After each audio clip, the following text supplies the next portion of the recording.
yes. Oh, yes.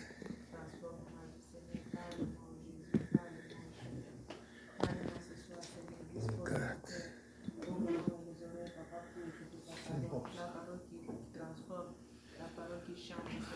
Amen. Amen. Amen. Est-ce qu'on peut acclamer très fort le Seigneur Jésus? J'ai dit d'acclamer très fort le Seigneur Jésus.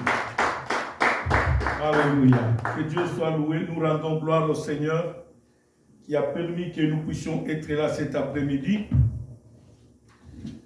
Et nous disons merci à Dieu pour sa présence. Merci à Dieu pour sa fidélité, pour nous tous qui avons été là encore, répondu à cette invitation du Seigneur. Alléluia. Amen. Et ce soir, le Seigneur va faire du bien à quelqu'un à travers la parole de cet après-midi. Amen. Amen. Le thème que nous allons partager aujourd'hui, nous l'avons intitulé « L'importance de la récompense ».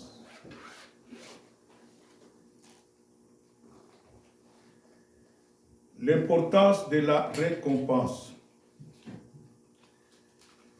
Vous savez bien aimé, quand vous ne connaissez pas l'importance de quelque chose, il est pratiquement impossible de vous y donner à sa recherche. Est-ce qu'on sait ça? Laisse-moi utiliser notre micro parce que celui-ci est un peu trop bas. Gloire au Seigneur. Amen. Je disais, quand on ne connaît pas ce qu'on cherche, son importance, c'est comme quand quelqu'un va au travail. Quand il ne connaît pas l'importance de pourquoi il ne va pas travailler, il est impossible à celui-ci de se sacrifier. Amen. Donc, tout ce que l'homme fait, si tu ne connais pas son importance, impossible de manifester même ton amour envers ce que tu cherches. D'où il est important de comprendre pourquoi je le cherche. Qu'est-ce que je vais gagner à travers ça? Le but de cet après-midi, je le disais, nous parlons sur l'importance de la récompense. C'est de nous encourager à mieux travailler pour mériter la récompense.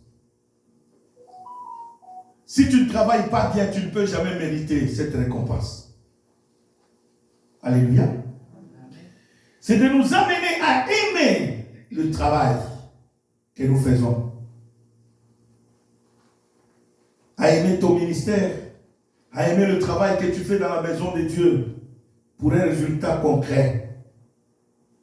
Tu ne peux pas avoir un bon résultat dans ce que tu fais si tu n'aimes pas le travail. Et tu ne pourras jamais avoir une bonne récompense si tu ne travailles pas bien. D'ailleurs, comme nous l'avons toujours dit, la récompense, c'est le résultat du travail bien fait. C'est comme ça que vous allez voir dans le monde séculier, les personnes qui travaillent bien, ce sont les personnes qu'on récompense par une promotion. Alléluia. Quand l'entreprise veut accorder, veut élever les gens, on va voir les gens qui travaillent. On ne donne pas une promotion à quelqu'un qui ne travaille pas bien, non. Même Dieu aussi, c'est comme ça, bien aimé. Dieu aussi récompense ceux-là qui se donnent pour lui. Dieu récompense tous ceux-là qui le servent, tous ceux-là qui font quelque chose dans sa maison. Dieu le récompense. Et ce soir, nous parlerons de deux types de récompenses que Dieu donne à tous ceux qui le servent. Alléluia. Nous allons prendre d'abord notre texte dans Luc chapitre 18.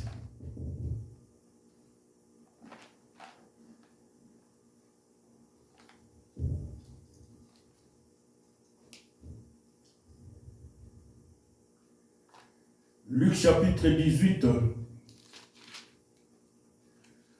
le verset 28 à 30. Je vais demander à notre sœur José de nous lire cela. L'évangile selon Luc, chapitre 18, 28 à 30. du Seigneur. Amen. Pierre dit alors, voici, nous avons tout quitté, nous t'avons suivi. Et Jésus leur dit, je vous le dis en vérité, il n'est personne qui, ayant quitté à cause du royaume de Dieu, sa maison ou sa femme ou ses frères ou ses parents ou ses enfants, ne reçoive beaucoup plus dans ce siècle-ci et dans le siècle à venir la vie éternelle. Alléluia. Est-ce qu'on peut acclamer très fort le Seigneur? Vous savez, bien aimés, même les païens, les gens qui s'accrochent au péché, c'est parce qu'ils ne savent pas ce qu'ils gagnent. Raison pour laquelle ils continuent à s'accrocher quoi? Au péché. Mais quand il sait qu'en abandonnant le péché, qu'est-ce que je veux gagner? Il est prêt à abandonner. Alléluia. Il y a deux choses. Quand tu abandonnes le péché, tu acceptes de suivre Jésus. Tu abandonnes ton péché mignon que tu aimais. Tu abandonnes tout ce que tu faisais, la sorcellerie, la magie, la maïkari, tout ce que tu faisais. Pour suivre Jésus, il y a deux choses que l'homme gagne. La première des choses, Dieu assure ton lendemain meilleur. C'est ce que nous appelons la vie éternelle. Voilà pourquoi la Bible dit, crois au Seigneur Jésus, tu seras quoi? Sauvé. Donc la première des choses, Dieu t'assure un lendemain quoi? Meilleur. Et j'aimerais que tu mettes cela dans ta tête qu'il y a une vie après la mort. Et pour être dans cette vie meilleure après la mort, il faut assurer ta vie sur cette terre en recevant Christ comme Seigneur et Sauveur. Et en marchant selon sa parole. Ça c'est le premier résultat, première récompense pour quelqu'un qui abandonne le péché, qui accepte de suivre Jésus. Deuxième récompense que Dieu nous donne, ça maintenant c'est sur le plan physique, c'est la santé physique que nous avons. Alléluia. Est-ce que vous savez que même le repas que nous prenons ici, le repas porte la mort dans le corps de l'homme. Il y a des maladies dues à quoi? Au repas que nous mangeons. Mais Christ, malgré toutes ces maladies que le repas peut apporter, ou le monde peut apporter dans la vie de l'homme, Christ nous rassure une vie meilleure. Dites Amen le plus fort. C'est ainsi que tu vas aller chez le médecin, ils vont te consulter aujourd'hui, il dit que ton cas est grave, et quand tu pries, demain tu vas, le médecin te dit, mais il y a une évolution, qu'est-ce qui se passe? Il regarde selon son intelligence qu'il y a quelque chose qui se passe, mais il ne sait pas t'expliquer. C'est là qu'on voit la main de Dieu agir dans nos vies. Amen. Alléluia. Même le médecin est quoi? Est étonné. La science est éblouie. Ça, c'est la récompense de Dieu pour ceux qui le cherchent. Dieu ne nous donne pas seulement la vie éternelle, mais il nous donne aussi une bonne santé. Alléluia. Dieu nous permet de vivre longtemps sur la terre. Pourquoi? Parce que nous l'avons reçu comme Seigneur et qui? Et Sauveur. Parce que nous le servons. Nous faisons quelque chose dans sa maison. Bien aimé, laisse-moi nous le dire et assister sur cela. C'est une vérité. De tous ceux-là qui ont servi Dieu, bien aimé, il y en a d'autres que Dieu même a ressuscité. Il y en a d'autres qui, le médecin a déclaré, tu vas mourir demain. Mais le médecin est étonné que la personne a fait même une année. La personne est sortie dans le coma. La personne marche en vie. Le médecin s'étonne, il ne sait pas expliquer ça. Le problème c'est quoi? C'est Dieu qui se souvient du travail. Raison pour laquelle j'ai dit, bien aimé, nous sommes venus t'encourager à toi qui fais quelque chose dans la maison de Dieu. Fais-le encore mieux. Parce que pas seulement tu assures ton lendemain meilleur, laisse-moi te dire une bonne nouvelle. Dieu va t'accorder une longue vie aussi sur cette terre. Amen. Il va t'épargner de beaucoup de choses. Il va t'épargner. Prenons le livre des Actes des Apôtres pour parler du premier point, comme je le dis. C'est la récompense spirituelle que Dieu nous donne en avant. Actes des Apôtres, chapitre 10. On va faire une longue lecture sur José. Versets 1 à 5, première partie, virgule 25 à 30, à 31 disons, et puis 44 à 48. On commence par toujours le même acte 10, 1 à 5. Je lis au nom du Seigneur. Amen. Il y avait à Césarée un homme nommé Corneille, centenier dans la cohorte dite italienne. Cet homme était pieux et craignait Dieu avec toute sa maison. Il faisait beaucoup d'aumônes au peuple et priait Dieu continuellement. Vers la 9e heure du jour, il vit clairement dans une vision un ange de Dieu qui entra chez lui et qui lui dit « Corneille !» Les regards fixés sur lui et saisi d'effroi, il répondit « Qu'est-ce, Seigneur ?» Et l'ange lui dit « Tes prières et tes aumônes sont montées devant Dieu, et il s'en est souvenu. Envoie maintenant des hommes à Joppé, et fais venir Simon surnommé Pierre. » Tu vas sauter, tu vas aller au verset 25.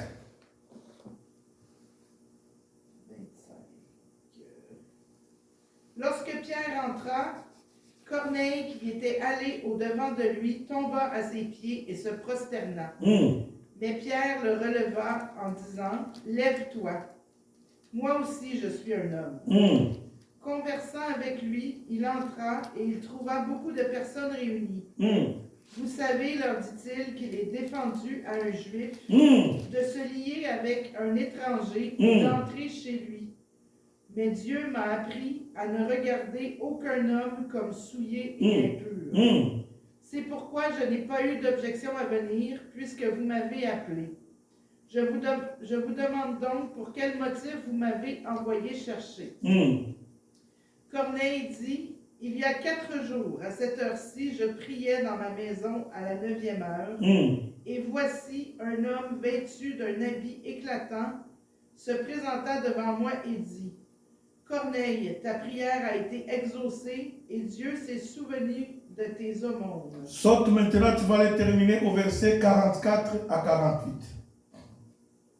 Comme Pierre prononçait encore ces mots, le Saint-Esprit descendit sur tous ceux qui écoutaient la parole.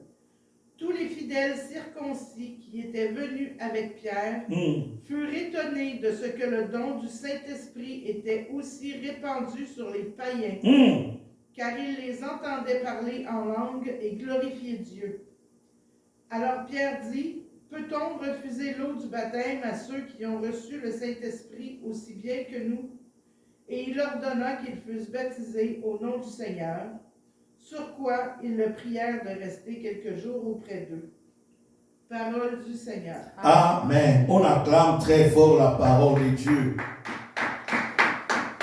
Nous sommes en train de parler sur l'importance de la récompense. Quand tu connais ce que tu vas gagner, tu es prêt à te sacrifier. Alléluia. Amen. Tu es prêt à payer quoi? Le prix. Quand tu sais que ce que tu vas gagner est très important. Et je le venais de le dire tantôt. Même pour ceux-là qui ne croient pas, c'est parce qu'ils sont dans l'ignorance, ils ne savent pas en croyant en Christ, qu'est-ce qu'il va quoi? Gagner. En venant à l'église, qu'est-ce qu'il va gagner? Quand quelqu'un ne sait pas ce qu'il vient chercher à l'église, qu'est-ce qu'il va gagner en venant à l'église? C'est ainsi qu'il va même banaliser le jour de quoi? De l'église. Est-ce que nous ne voyons pas, je l'ai toujours dit chez nous ici, regarde, quel que soit le climat, comme l'homme sait que c'est le travail qui me donne l'argent, même si c'est moins 40 dehors, il fait quoi? Alléluia. Il va faire quoi? Il va sortir. Même s'il a la neige jusque là, il va déneiger, il va aller chercher l'autobus. S'il a la voiture, il va déneiger la voiture, il va créer quoi? Un chemin jusqu'à quoi? Le problème c'est quoi? Il connaît l'importance de ce qu'il va gagner. Dites Amen plus fort. Mais ici, laisse-moi te dire, mon frère, ma soeur, le fait de venir à l'église, ce que tu gagnes est plus important que l'argent que tu vas chercher. Ce que tu gagnes en venant à l'église est plus important que l'argent que tu cherches dans le froid. Parce que Dieu va commencer par te donner d'abord la vie éternelle. Il te donne une vie éternelle. Oh, alléluia.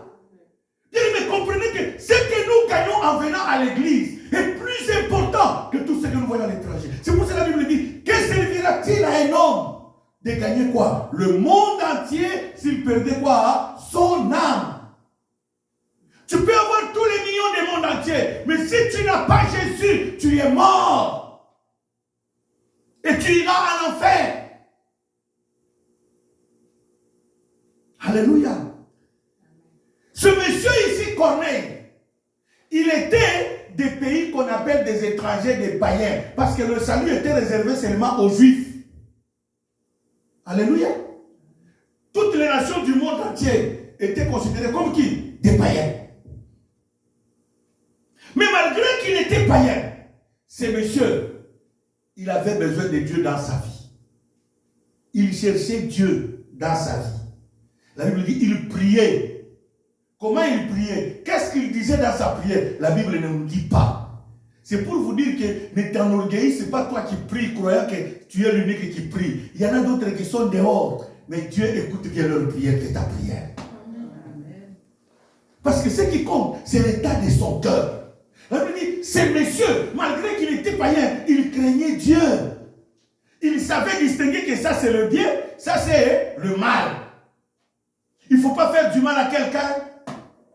Il ne faut pas haïr quelqu'un. Il ne faut pas détruire quelqu'un. Il ne faut pas jalouser quelqu'un. Il faut pas faire du... Il faut pas faire... Il connaissait tout ça. Malgré sa richesse, malgré tout ce qu'il avait dans sa vie. La Bible dit, ce monsieur craignait Dieu. Pas seulement qu'il craignait Dieu, mais il priait aussi. Pas seulement qu'il priait, il aidait aussi les pauvres. C'est comme ça que Dieu s'est révélé à lui. Dieu a vu que ce monsieur, il est en train de me chercher, même s'il est sur la mauvaise voie. Je ne sais pas. Est-ce qu'il adorait des idoles, croyant que c'était Dieu? La Bible ne dit pas. Mais Dieu a vu l'état du cœur de ce monsieur. Il a dit, laisse-moi me révéler à celui-ci. Alléluia. Bien-aimé, tu dois aimer la prière. Tu dois aimer la parole de Dieu. Ne manque jamais au culte. Et force-toi à ne jamais quoi? Manquer au culte. Et comprends que quand tu viens ici, le fait de venir ici, tu es en train de préparer ton avenir meilleur.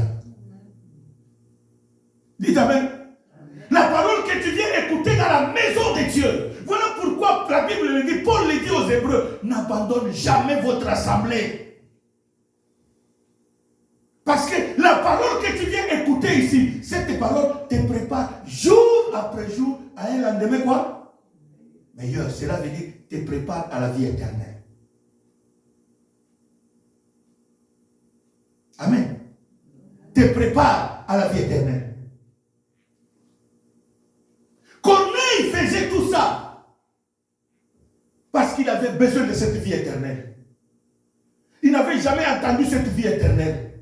C'est comme ça que Dieu s'est révélé. La Bible dit, un jour il était dans sa prière, un ange est venu le voir. Il a dit, Corneille, tes prières ont été quoi?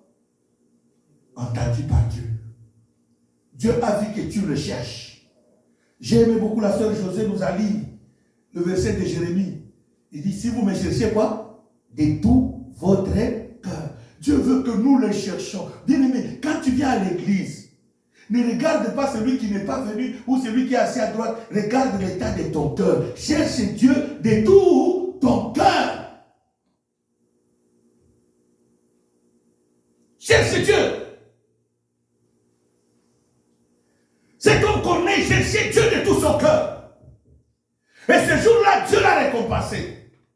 Voici la récompense. Dieu dit, Dieu s'est souvenu de tes prières. Pas seulement de tes prières, des offrandes que tu donnes à qui? Aux pauvres. Alléluia. Bien aimé, j'aimerais nous rappeler cela. Ne crois pas que Dieu est ingrat. Dieu n'a jamais été ingrat. Dieu est reconnaissant plus que nous les hommes. Alléluia. Dieu est quoi? Reconnaissant. Tout ce que tu fais dans la maison, même ton $10 que tu amènes, tout ce que tu amènes dans la maison de Dieu, donne-le avec un cœur joyeux. Si tu veux aider quelqu'un, aide-le avec un cœur quoi? Joyeux. Dieu se souviendra de toi un jour. Dieu s'est souvenu de Corneille. Dieu s'est souvenu, là je lui dis, Dieu s'est souvenu même de tes offrandes, tes aumônes que tu fais aux pauvres. L'aumône, c'est l'offrande qu'on donne aux pauvres et aux malheureux. Et en Israël, tous ceux qui étaient considérés comme des veuves, majoritaires, c'était des pauvres plutôt, c'était des veuves. Parce que quand l'homme meurt, on arrache tout à qui? À la femme. Et cette femme est quoi? Abandonnée même par sa famille. Et les orphelins, ce sont ceux-là qu'on appelle quoi? Les pauvres. Et cet homme s'occupait beaucoup de quoi? Des pauvres. Quand les pauvres passaient chez lui, il trouvait toujours de quoi? À manger. Il pouvait les aider. Le peu qu'il pouvait avoir, il pouvait partager avec ses pauvres. Bien aimé, je me suis venu encourager quelqu'un cet après-midi.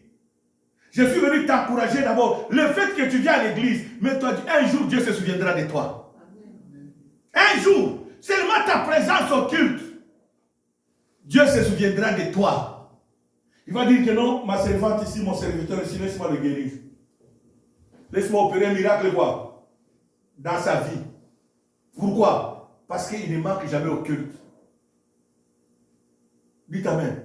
Tu peux ne pas être un grand prédicateur, un prédicateur comme moi, mais sauf que ta présence encourage quelqu'un à venir à l'église. Ta présence encourage quelqu'un à s'engager à l'église. Il n'est pas dit que nous tous nous allons prendre le micro comme moi je le fais, non. Mais il y en a d'autres personnes, c'est leur présence seulement dans la salle. Encourage d'autres maintenant à venir quoi? À l'église.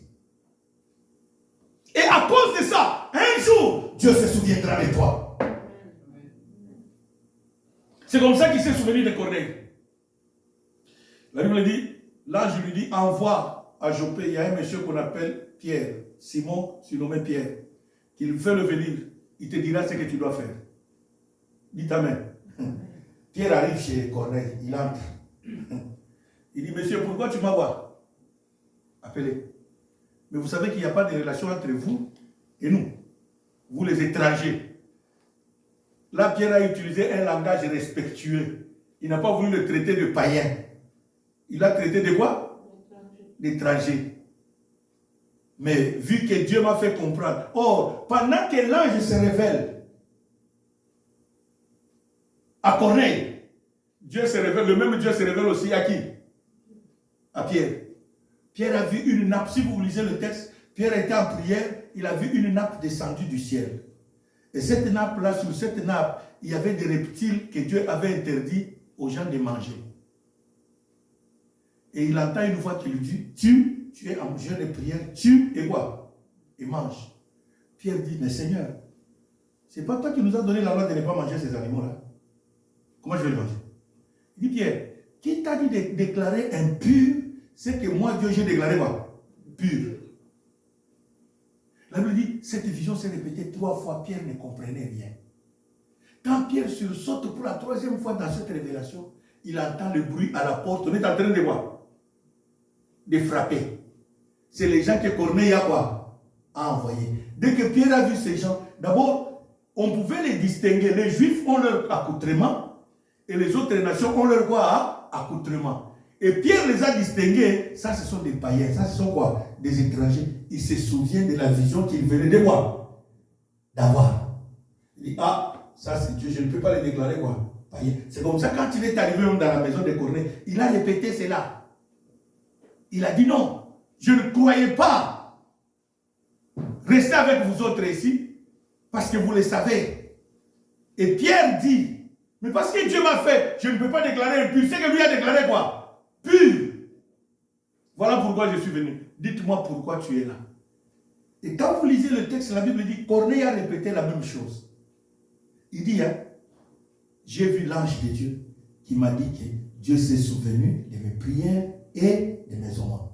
Et c'est l'ange qui m'a dit de te faire venir pour que toi tu me dises ce que je dois voir. Je dois faire. Écoutez bien aimé. Pierre a ouvert la bouche. Il a commencé à parler. Le verset 44 à 48.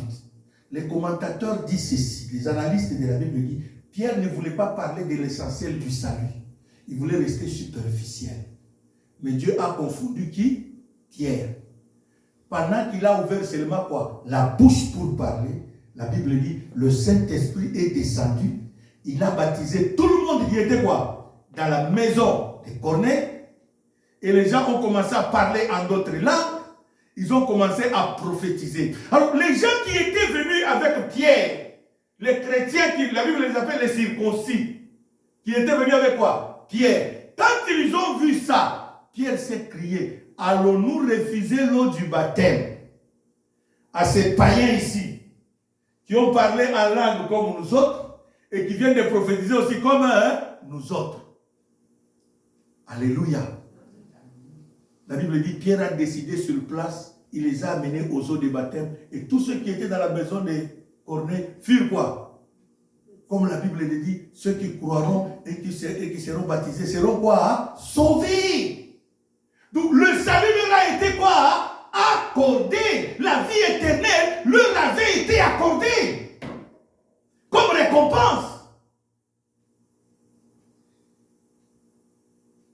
C'est qu'un homme ne pouvait pas le donner. Dieu les a obligés, Dieu les a donnés. C'est pour dire que ma soeur, mon frère, quand tu viens à l'église, viens de tout ton cœur. Parce que tu sais que tu es en train d'assurer ton lendemain quoi? Meilleur. Corneille, païen qu'il était, Dieu s'est souvenu de lui. Dis ta main le plus fort. Amen. Oh, je suis venu dire à quelqu'un, Dieu va se souvenir de toi. Amen. Le fait que tu viens au culte là, un jour Dieu se souviendra de toi. Un jour, moi Kabea, je ne serai pas là, mais Dieu se souviendra de toi. Amen. Moi, un être humain, je peux oublier tout ce que tu fais, mais Dieu n'oublie jamais. Dieu n'oublie jamais. Même vous qui me suivez, bien aimé, j'aimerais insister sur cela. Tout ce que tu fais dans la maison de Dieu, fais-le avec amour et dévouement. Sachant que tu es en train de préparer ta vie éternelle. Et la Bible même, elle va très loin. Quand vous allez dans la Bible, que ce jour-là au ciel, nous allons briller comme des étoiles. Qui vont briller comme des étoiles? Ceux-là qui ont servi Dieu pendant qu'ils étaient vivants sur la terre. Je n'ai cessé de le dire. Ta venue à l'église, c'est servir Dieu. Ton offrande, c'est servir Dieu. Tes prières, c'est servir Dieu. Donc, tout ce que tu fais, c'est servir Dieu. Et laisse-moi te dire, ce jour-là, la Bible dit, tu vas briller comme les étoiles. Alléluia. Tu vas briller. Deuxième des choses. Deuxième type de récompense. C'est la vie terrestre que nous avons. Pierre est allé voir Jésus. Ils ont marché avec Jésus, ils ont mangé avec Jésus, ils ont voyagé avec Jésus. Un jour, Pierre est allé venir voir Jésus. Non, Seigneur, dis-nous d'abord, en te suivant là, pas seulement j'ai abandonné ma pêche. Or, cette pêche-là me permettait de vivre moi et ma famille. Et tu sais, d'abord, ma belle-mère habite chez moi. Donc je m'occupe aussi de la famille de qui? De ma femme. Pour preuve, tu es venu me guérir ma belle-mère qui était malade un jour. Il dit oui. Mais dis-moi d'abord, nous qui avons tout laissé, pas seulement j'ai laissé ma femme, j'ai laissé mes enfants, j'ai laissé mes frères et sœurs, j'ai laissé mes amis que j'ai abandonnés. Qu'est-ce que je veux recevoir en retour? Le texte qu'on nous a dit de Luc. Jésus dit, vous recevrez dans ce siècle présent, dans le siècle au centuple, dans ce siècle présent, et dans le siècle à venir, quoi? La vie éternelle. Bien-aimé, ne crois pas que le fait que tu t'engages à Dieu là, Dieu va t'abandonner. Non. La première des choses, il te donne la vie éternelle. La deuxième des choses, il te donne la bonne santé. Il va te donner même la bonne santé. Là où tout le monde va mourir avec le cancer des poumons parce qu'il fumait, mais toi aussi tu as fumé, Dieu va t'épargner de ça. Dites amen. Là où les autres meurent de cirrhose des fois à cause de l'alcool, toi aussi tu buvais beaucoup, Dieu va voir. À cause de son amour. Parce que tu le connais, il va te donner une bonne santé. Alléluia. Il y a beaucoup de gens qui ne savent pas. Pas seulement il va orner ta vie de la santé, auquel même les médecins ne peuvent jamais te donner. Actes chapitre 9, Verset 36 à 43. Lisez-moi ça, nous allons clôturer. Chapitre 9. Verset 36 à 43.